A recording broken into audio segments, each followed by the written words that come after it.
¿Cómo se atreven a presentar una demanda y a pedirle a un tribunal secular que decida sobre un asunto en vez de llevarlo ante la iglesia? ¿Te gustaría conocer cuál es la respuesta? Vamos a estudiarlo juntos en 1 Corintios, capítulo 6.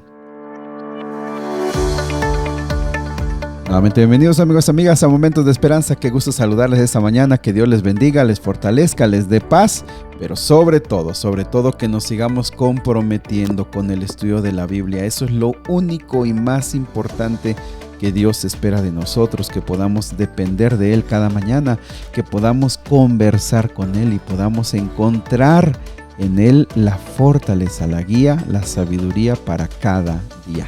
¿Vale? Muy bien, pues vamos al capítulo de hoy. El capítulo de hoy muy interesante, presenta dos asuntos realmente prácticos, cotidianos, y yo creo que nos estamos sorprendiendo de los problemas que enfrentaba la iglesia de Corinto. No sé si al finalizar esta carta nos quedarán ganas de ser parte de una iglesia como Corinto. ¿Por qué? Otro problema más. Dice el versículo número 1 que los de Corinto tenían conflictos y entre ellos como miembros de iglesia. Y Pablo pregunta, ¿cómo se atreven a presentar una demanda y a pedirle a un tribunal secular que decida sobre el asunto en lugar de llevarlo ante otros creyentes?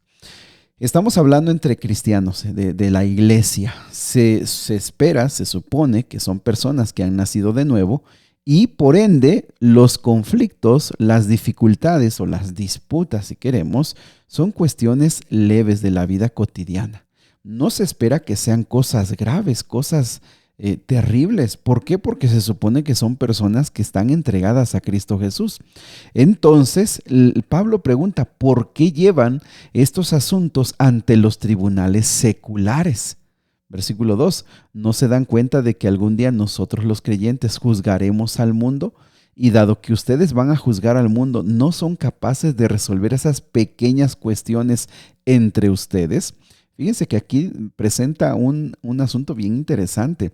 Pablo aquí deja claro lo que en otros lugares se presenta como en Apocalipsis, como en el libro de Daniel y otros más, donde dice que al ir al cielo, los redimidos van a juzgar. Van a ver los registros de los que se van a perder y aún de los ángeles caídos y van a ver su vida, por eso es que ellos van a juzgar. Entonces, si los cristianos tienen o van a tener en algún momento la capacidad y la posibilidad de juzgar, ¿por qué tienen que llevar los asuntos menores? Ojo, cuestiones pequeñas, versículo 2, entre ustedes los tienen que llevar ante los tribunales. No hay, versículo número 3, no se dan cuenta de que juzgaremos aún a los ángeles, así que deberían ser capaces de resolver los conflictos comunes y corrientes que ocurren en esta vida. Miren, mis amigos, es que en la iglesia siempre vamos a tener diferentes puntos de vista, porque fuimos criados diferentes, venimos de familias diferentes. Lo que para mí es normal, para otro puede ser totalmente ilógico. Y bueno, porque estamos en diferentes etapas de la vida, porque estamos viviendo momentos diferentes en la vida y va a haber ocasiones en las que tengamos diferencias. Pero debemos entender que debería haber para esos conflictos menores, ojo, conflictos pequeños, comunes y corrientes de la vida, debería haber en la iglesia las personas prudentes para poder dar una orientación. Y ojo, no estamos hablando aquí cuestiones que competen a las autoridades, sino cuestiones de la vida. ¿Qué es lo que estaba pasando? Bueno, estos de Corinto estaban yendo a ventilar todos los problemas ante los tribunales civiles del gobierno, en pocas palabras. No quiere decir que sea o esté mal, sino que con las cuestiones de ellos estaban trayendo descrédito a la iglesia, descrédito al cristianismo, pero sobre todo también al poder de Dios. Entonces les dice que no están ustedes dándose cuenta que esas cosas son pequeñas y ustedes van un día a juzgar a los perdidos, deberían tener capacidad para hacer esto. Versículo 4, si tienen conflictos legales acerca de tales asuntos, ¿por qué acuden a jueces que son de afuera y no son respetados por la iglesia? Digo esto para que se avergüencen. No hay nadie en toda la iglesia con suficiente sabiduría para decidir sobre estos asuntos y estos temas. En cambio, un creyente demanda a otro justo frente a los incrédulos. Miren, mis amigos, es que de veras que la iglesia de Corinto tenía una capacidad de veras muy, muy limitada. Se creían muy inteligentes, se creían muy sabios. Sin embargo, estaban muy limitados en su comprensión. Llevaban a ventilar todos los problemas que había en la iglesia ante los tribunales. Ahora, no quiere decir que en los tribunales hay gente infiel o mejor dicho, gente injusta y malvada. No. Por supuesto que hay gente que hace su trabajo y lo hace de la mejor manera. Sin embargo, traían descrédito, traían humillación a la iglesia y también dejaban de ver que la iglesia tenía gente pues con la suficiente sabiduría para tomar decisiones. Versículo 7. El hecho de que tengan semejantes demandas legales unos contra otros en sí es una derrota para ustedes. Fíjense, es cierto. Cuando nosotros no podemos resolver nuestros conflictos, cuando nosotros no podemos llegar a una solución, estamos perdiendo. Mis amigos, es cierto que en la iglesia hay personas que no han sido convertidas totalmente, que no han entregado totalmente su corazón a Dios. Es cierto que hay egoísmo, que hay orgullo, que hay vanidad. Y cuando eso existe en el corazón de alguien en la iglesia, siempre va a haber problemas. Siempre. Siempre mientras haya egoísmo, orgullo, vanidad, cuando alguien todavía quiera aprovecharse de otra persona, siempre va a haber conflictos. Pero eso lo que nos deja claro es que hay personas que todavía no han entregado completamente su corazón al Señor y hacen ese tipo de problemas. Fíjense lo que aconseja la Biblia. En primer lugar, dice versículo número 7, ¿por qué mejor no aceptan la injusticia y dejan el asunto como está? ¿Por qué no mejor se dejan estafar? Pareciera un consejo un poco, alguien diría, oye, eso está fuera de lugar, ¿yo qué voy a estar perdiendo? No, estamos hablando de cosas más pequeñas de la vida, cosas que tú y yo como cristianos maduros debemos entender. Mira, ¿sabes qué? No quiero hacer más grande esta situación, no quiero, mira, yo prefiero perder este dinero, prefiero perder esto, que hacer esto más grande, llevarlo ante las autoridades, quedar mal, quedar que estamos peleando por estas cosas. Mire, yo prefiero eso. Y mis amigos, el cristiano que ha entregado su corazón totalmente a Dios, prefiere perder, porque perdiendo esto gana. Y mis amigos, nosotros cuando nos ponemos en el centro, cuando nuestro orgullo también está inflado, muchas veces ante las pequeñas cosas lo hacemos grande, nos sentimos ofendidos, nos sentimos lastimados, queremos justicia, queremos venganza. El Señor dice, es mejor que pierdas. Tú pon en primer lugar. Y fíjense, mis amigos, muchas veces es necesario que pongamos en primer lugar a Dios y pongamos en primer lugar a la iglesia. Debemos tener la sabiduría. Por supuesto, aquí la Biblia en la Nueva Traducción Viviente dice que son cosas pequeñas. Hay cuestiones que definitivamente las autoridades que fueron puestas por Dios, que ya lo leímos, son las que tienen que tomar una determinación. Cuestiones legales en las que son grandes y entonces para eso Dios las puso a las autoridades para que tomen una decisión. Versículo número 9. ¿No se dan cuenta de que los que hacen lo malo no heredarán el reino de Dios? Fíjense, aquellos perversos, aquellos malvados que estaban aprovechándose y que estaban trayendo problemas en la iglesia, pensaban, que estaban convencidos, creían que pues no había problema, había una gracia, que ellos también estaban confundidos y podían ir al cielo. Pero el Señor aquí también agrega un tema más: no se engañen a sí mismos. Los que se entregan al pecado sexual o rinden culto a los ídolos o cometen adulterio o son prostitutos o practican la homosexualidad o son ladrones o ávaros o borrachos o insultan o estafan a la gente, ninguno de ellos heredará el reino de Dios. Algunos de ustedes eran así, pero fueron limpiados, fueron hechos santos, fueron hechos justos ante Dios al invocar el nombre del Señor Jesucristo y por el Espíritu de nuestro Dios.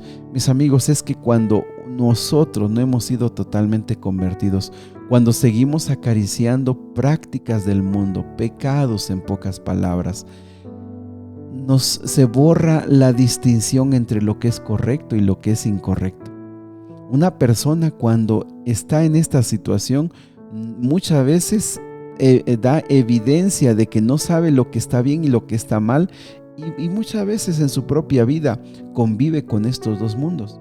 Pero aquí la Biblia presenta de manera muy especial y clara algunos de los problemas por los cuales mucha gente se va a perder.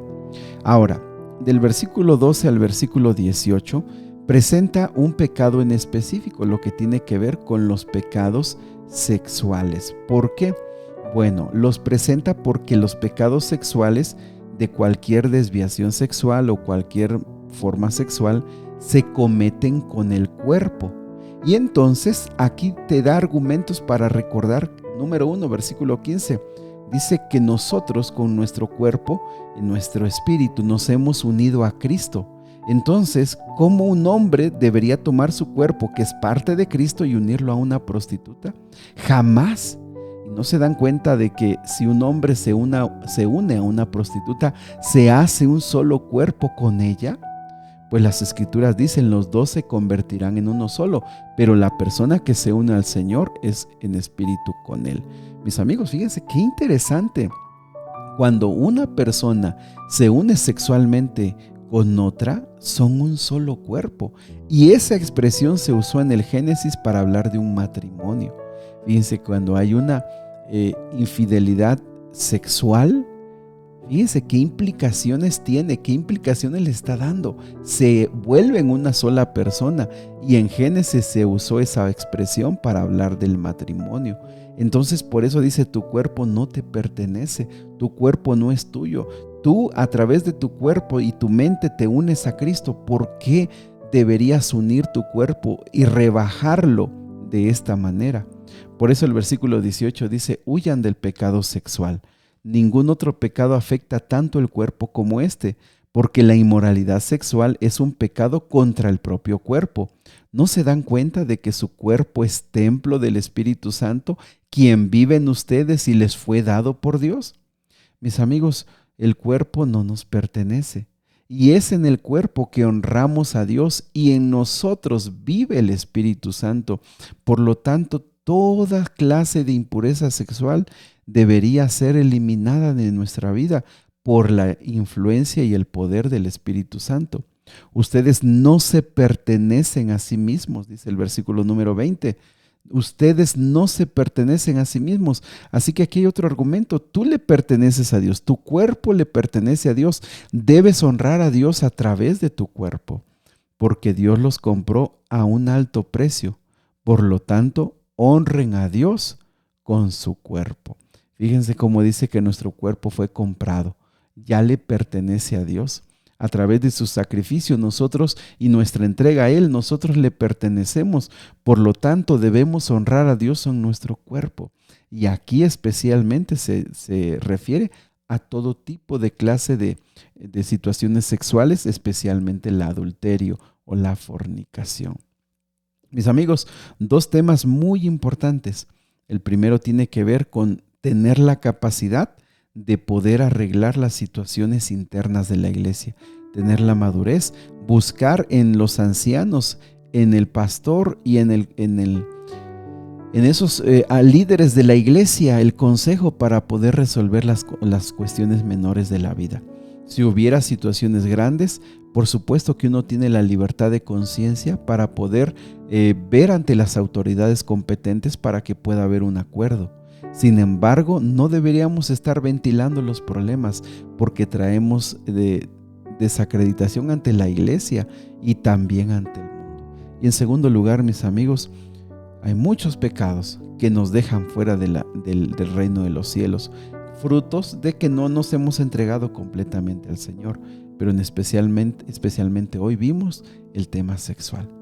Hoy abunda este tipo de pecados, y solamente por la gracia y con la misericordia de Dios nosotros podemos mantenernos limpios delante de Él.